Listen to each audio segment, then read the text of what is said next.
민족과 연합해서 우유적으로 진파려 하는 것입니다.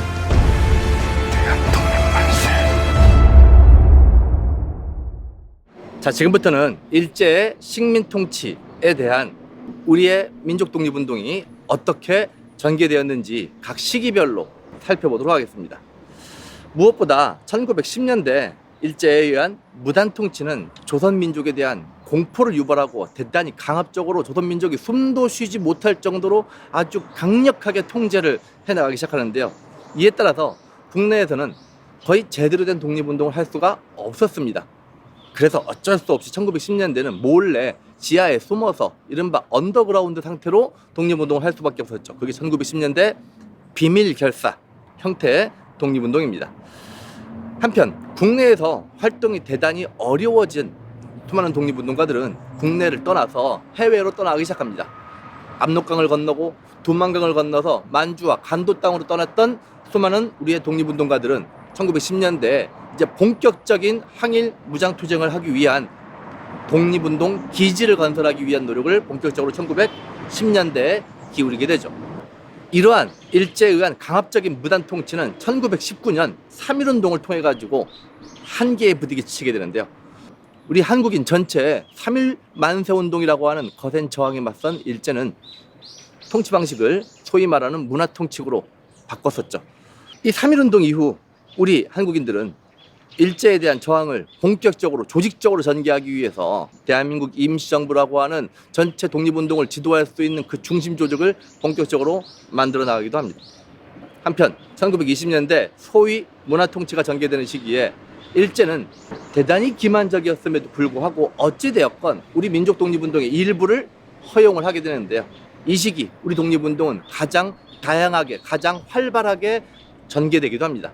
그래서 이 시기 다양한 민족 실력을 양성하기 위한 민족 실력 양성운동, 그리고 학생들을 중심으로 했던 학생운동, 여성들을 중심으로 한 여성운동, 어린이운동, 형평운동과 같은 대단히 다양한 운동 형태들이 등장하는가 하면 노동자와 농민들의 노동쟁이, 소작쟁이와 같은 본격적인 활동들도 전개돼 나가죠. 그리고 또한 1920년대 본격적으로 우리나라 국내에 보급되기 시작했던 공산주의 운동과 관련해서는 당시 국내에 존재하고 있었던 민족주의 세력과 사회주의 세력 사이의 협동을 추구하는 이른바 민족협동전선으로서의 신간회가 탄생하기도 하죠. 하지만 1931년 만주사변과 37년 중일전쟁 이후 침략전쟁이 본격화되는 가운데 일제는 조선 내에서 이루어지는 일체 독립운동을 심각하게 제한하기 시작합니다. 그래서 1920년대 그토록 활발하게 진행되었던 민족 독립운동의 대부분은 1930년대 이후에 거의 절멸되다시피 하는 그런 상황에 놓이게 되었고요. 그나마라도 그 명맥을 유지했던 것은 사회주의 계열이 강력하게 추진하고 있었던 노동자, 농민들을 중심으로 했던 소작쟁이, 노동쟁이가 이른바 혁명적 농민조합과 혁명적 노동조합 형태로 그나마 명맥을 이어나갔고요. 한편 민족주의 계열에서는 이제 본격적인 사회운동, 어떤 정치적인 독립의 이슈보다는 문화적인 이슈로서 우리 민족 문화를 수호하기 위한 그런 노력이 1930, 40년대에 본격적으로 그나마 명맥을 유지하게 됩니다.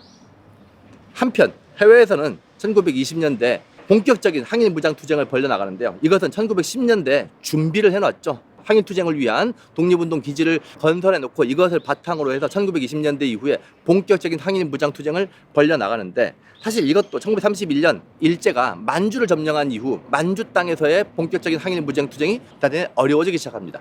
그래서 1930년대 이후가 되면 이러한 항일 무장투쟁은 만주뿐만 아니라 중국 관내에서도 다양한 정당과 다양한 군사 조직들이 서로 손을 맞잡고 일제에 저항하는 그런 움직임들이 본격적으로 전개돼 나갔고, 1940년대에 이르러서는 드디어 민족주의 계열에서는 대한민국 임시정부 산하에 한국광복군이, 그리고 사회주의 계열에서는 조선 독립동맹 계열의 조선의용군이 만들어짐으로써 일제에 대한 무장투쟁의 저항을 멈추지 않고 강력하게 저항을 지속해 나가게 되는 거죠. 전체 독립운동의 전개 과정에 대해서 아주 간략하게만 살펴봤는데요. 이번 시간에는 무단 통치에 저항했던 우리 민족 최대 독립운동이었던 3.1운동과 이 과정을 통해서 만들어졌던 우리 독립운동의 전체 중심이자 지도 조직인 대한민국 임시정부의 탄생 과정과 운영 과정에 대해서 알아보도록 하겠습니다.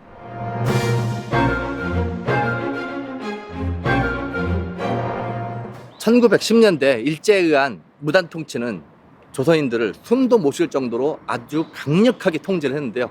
이 과정에서 조선인들은 일제의 공포정치였던 무단 통치를 피해서 몰래 비밀리에 조직을 만들어서 일제에 대한 저항을 지속적으로 전개합니다. 이때 1910년대에 존재했던 대표적인 비밀 결사 조직 중에 독립의군부가 있고요. 그리고 대한광복회가 있습니다. 먼저 독립의군부 임병찬 선생이 어느 날 편지를 받는데요. 누구로부터 편지를 받냐면 고종 황제로부터 편지를 받습니다. 자, 고종 황제가 임병찬 선생에게 비밀스러운 편지, 즉 밀지를 전달하고 조선의 새로운 독립을 준비하는 일종의 명령을 내리게 되는 거죠. 고종의 밀지를 받았던 임병찬 선생은 본격적으로 독립의군부라고 하는 조직을 만들고 복벽주의, 이른바 복고적인 정치 체제를 다시 도입하는 복벽주의에 입각한 복고적인 정치 체제라는 게 뭘까요? 고종 황제를 전제 군주로 옹립하는 전제 군주제를 지향하는 그런 복벽주의에 기초한 독립운동을 전개했으니 임병찬 선생이 주도했던 독립의군부라고 하는 비밀 조직이 되겠습니다. 자, 이번 두 번째 대한광복회이죠. 대한광복회는 박상진 선생이 중심이 돼서 운영되었던 조직이었는데요. 이 대한광복회는 아주 철저하게 군사조직 형태로 운영됩니다. 군사조직 형태로 운영됐다는 것은 향후에 우리가 무력으로서, 물리력으로서 일제와 맞서 싸움으로써 독립을 쟁취하고자 하는 준비를 하고 있었다라고 볼 수 있을 텐데요. 당시 대한광복회에서는 어떤 정치 체제로서의 대한 독립을 추구했냐면 이른바 공화주의에 입각한 본격적인 정치 체제에 지향을 했던 최초의 단체가 뭐였죠? 그렇죠. 신민회였죠.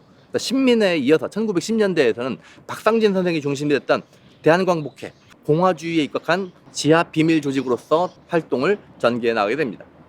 이때 무엇보다 큰 의미를 갖는 것 중에 하나는 뭐냐면 대한광복회는 그동안 서로 반목하고 대립하고 있었던 의병계열과 애국계몽운동 계열의 두 그룹의 사람들이 함대 힘을 모아서 의기투합해가지고 대한광복회라는 이름으로 힘을 합쳐서 만든 조직이라는 측면에서 대단히 큰 의미가 있기도 한 거죠. 이 외에도 조선국권회복단, 송죽회와 같은 여러 비밀결사들이 1910년대에 활동들을 전개해 나가기도 합니다.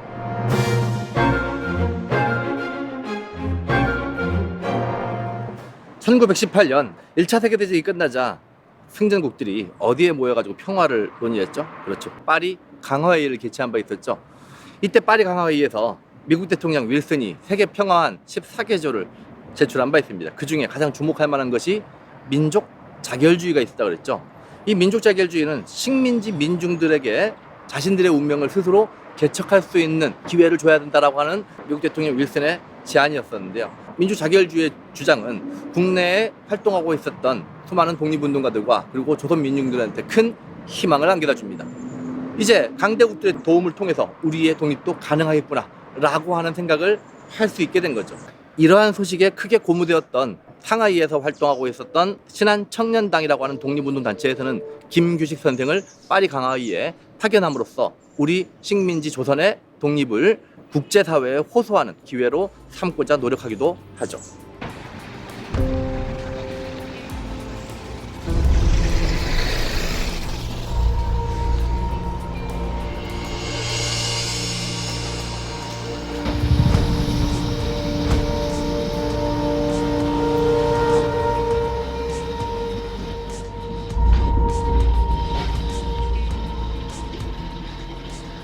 (1919년 3월) 파리에 도착한 김규식은 뒤에 보이는 저 건물에 자리를 잡고 외교 활동을 본격적으로 시작하게 됩니다.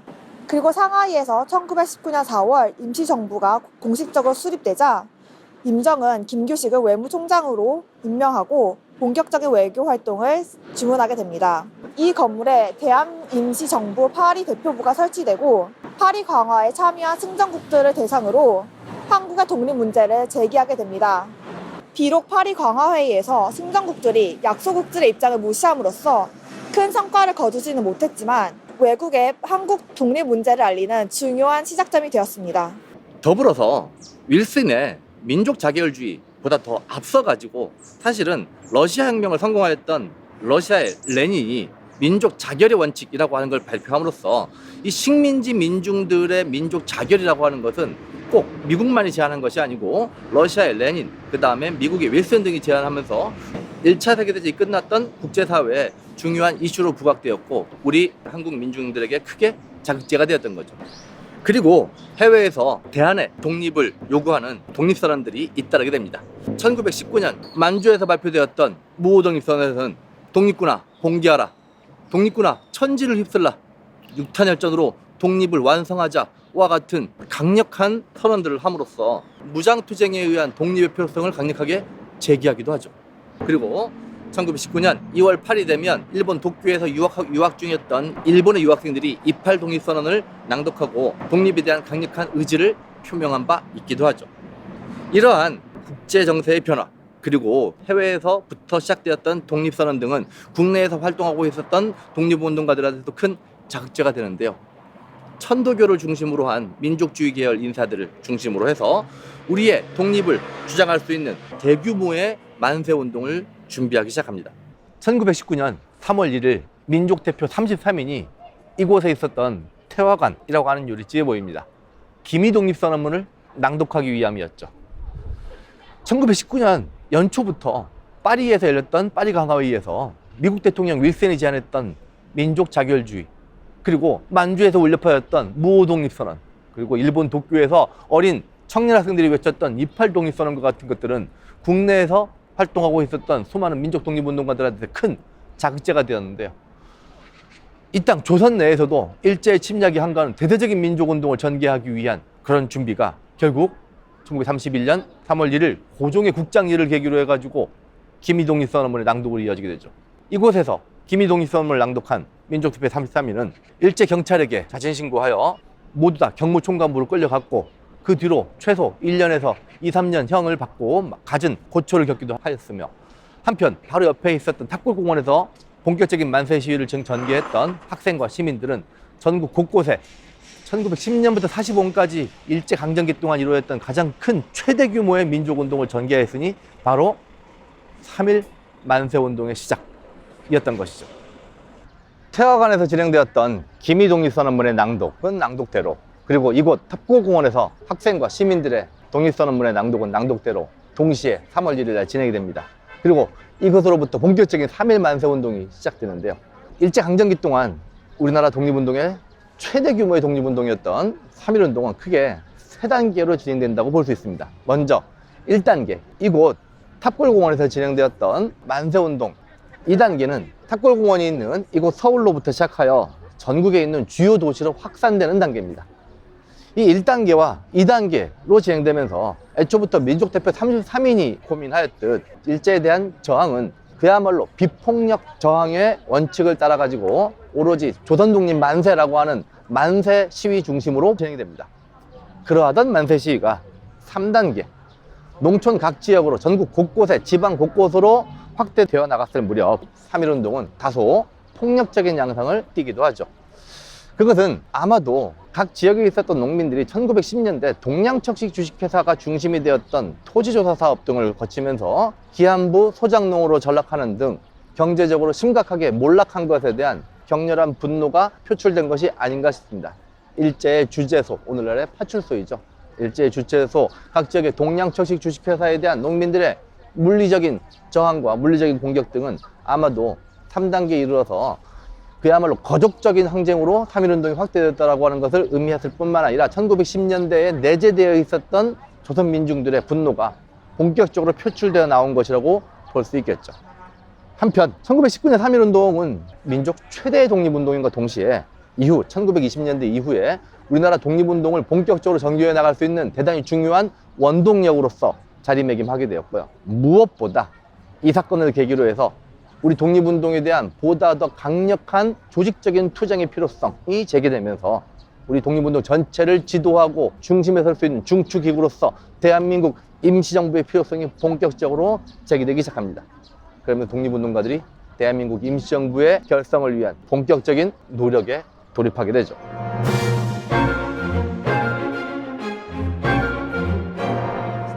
(1919년) 3.1운동 이후 우리 독립운동을 지도하는 그 중심 조직으로서 임시정부를 수립하려고 하는 움직임이 국내외 곳곳에서 나타나는데요.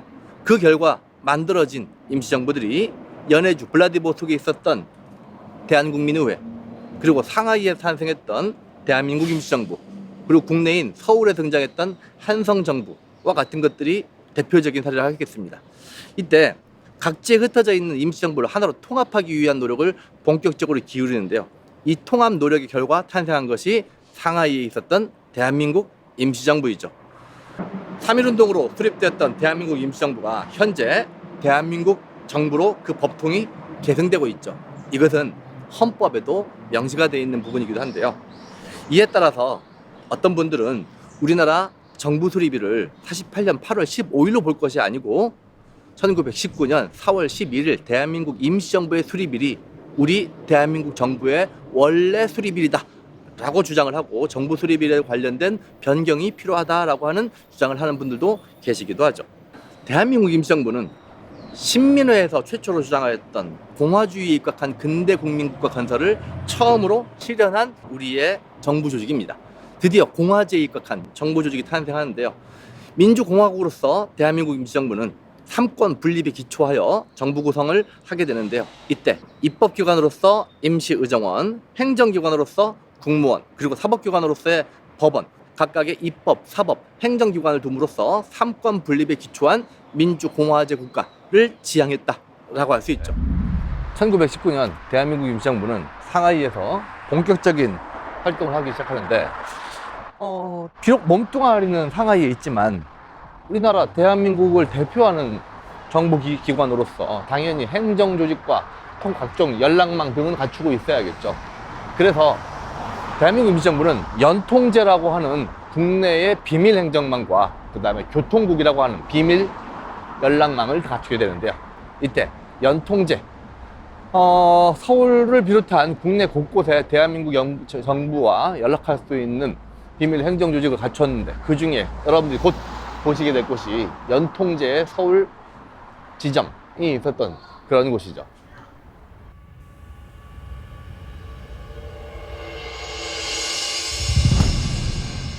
나라를 빼앗겨버려서 어쩔 수 없이 상하이에 임시 둥지를 틀고 있었던 대한민국 임시정부는 국내에 이러저러한 비밀 행정망을 갖추기 시작합니다. 자, 국내 비밀 행정조직으로서 대한민국 임시정부가 운영했던 것은 연통제라고 하는 행정조직이었는데요. 이 연통제를 통해서 대한민국 임시정부는 조선 국내에 있었던 수많은 독립운동가들을 하나로 규합하고 독립운동가들에게 활동에 필요한 다양한 자금 등을 조성하게 되는데, 자, 이제 뒤로 보이시는 바로 이곳이 대한민국 임시정부의 연통제 서울 연락 거점이었던 장소입니다. 자, 이곳을 중심으로 해서 대한민국 임시정부에는 수많은 독립운동가들의 많은 정보들이 오고 가고 그 다음에 독립에 필요한 여러 가지 독립자금들이 모금되고 상하이로 전달되고 했던 바로 그곳이겠죠. 당시 독립자금의 모집에는 경제적인 여력이 있는 사람들이 기부금을 통해 가지고 독립자금이 모아지기도 했지만 독립공채의 발행의 형태, 대한민국 임시정부에서 발행하는 채권을 구입을 함으로써 나중에 대한민국이 독립하게 되면 그때 채권에 대한 반납을 해주겠다라고 하는 약속을 전제로 하여 독립자금이 모집되기도 하죠. 이렇게 모집된 자금들이 이제 상하이로 건너가고 그다음에 곳곳에서 대한민국 임시정부를 중심으로 한 다양한 독립운동 활동 자금으로 사용되었던 거죠. 그리고 한 가지 더, 비밀 행정조직으로서 연통제가 있었다면 교통국이라고 하는 비밀 통신망도 있었습니다. 아주 발빠르게 독립운동가들의 소식들을 주고받고 그다음에 일제 경찰에 의한 탄압과 감시 이런 것들에 대한 정보를 주고받기 위해서 교통국이라고 하는 비밀 행정망을 갖추고 있었던 거죠. 그래서 정리하자면 대한민국 임시정부는 연통제라고 하는 비밀 행정조직 그리고 교통국이라고 하는 비밀 통신망을 갖추고 본격적인 독립운동의 부심체로서 활동을 전개해 나가게 된 겁니다.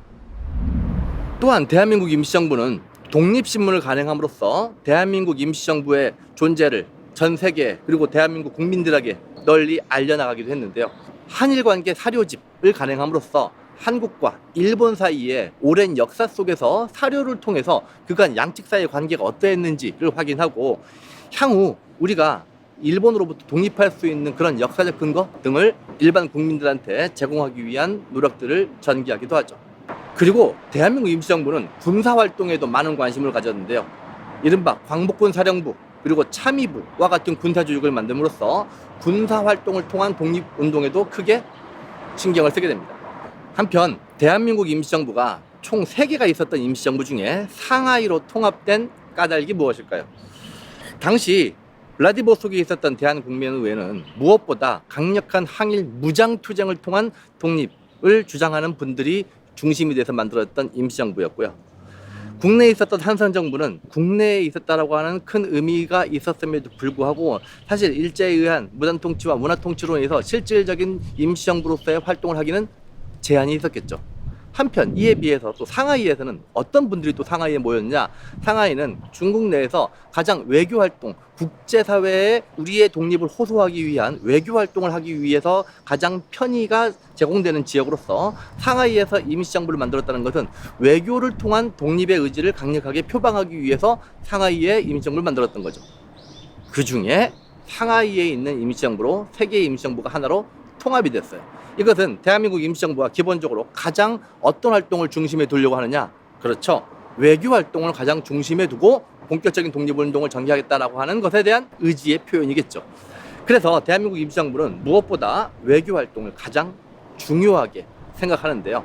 그 중에 미국 지역의, 미주 지역의 구미위원부를 만들고 그 구미위원부를 통해서 다양한 외교 활동들을 전개해 나가게 됩니다.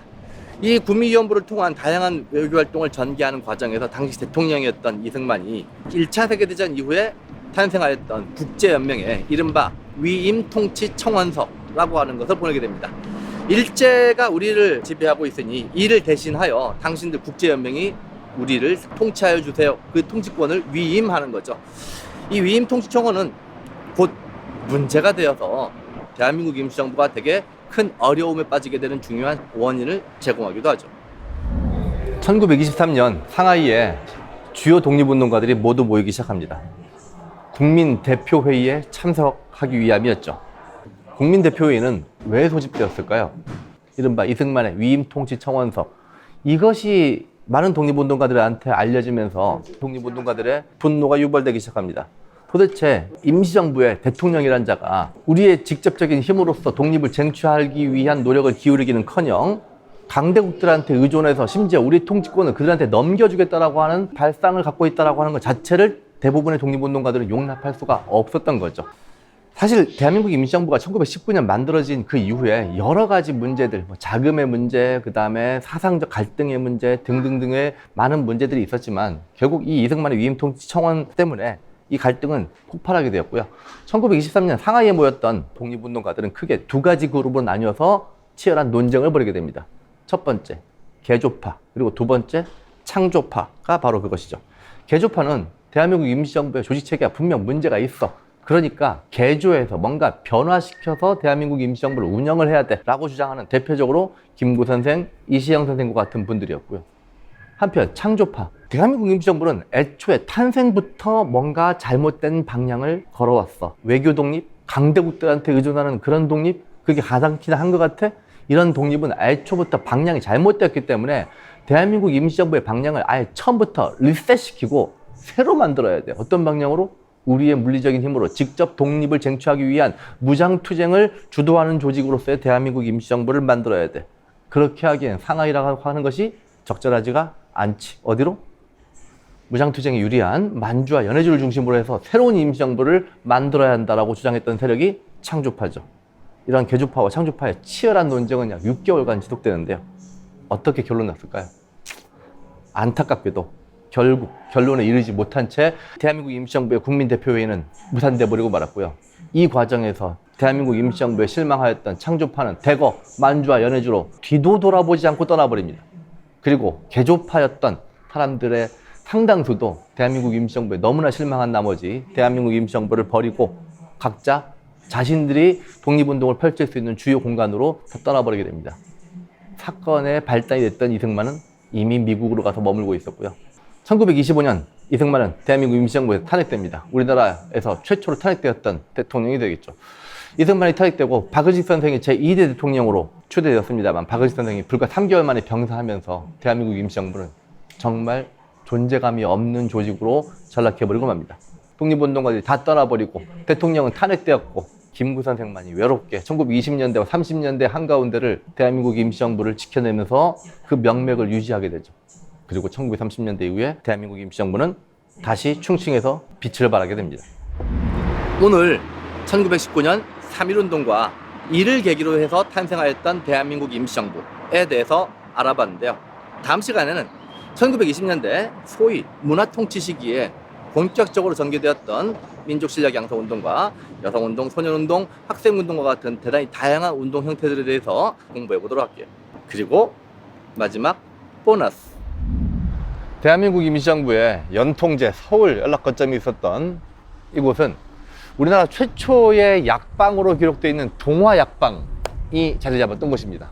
동화약방, 어디서 이름 많이 들어보시지 않았어요?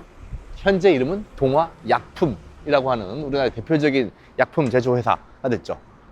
가장 유명한 상품이 뭐냐면 하늘을 우러러 한 점 부끄러 먹기를. 우린 태어나서 한 번도 활명수를 마셔본 적이 없다. 근데 독립운동 자금을 대던 소화제란다. 가스활명수 큐. 가스활명수. 속이 안 좋을 때는 가스활명수를 만들었던 바로 동화약품, 대한민국 임시정부의 당시 서울 연락 거점이었던 거죠.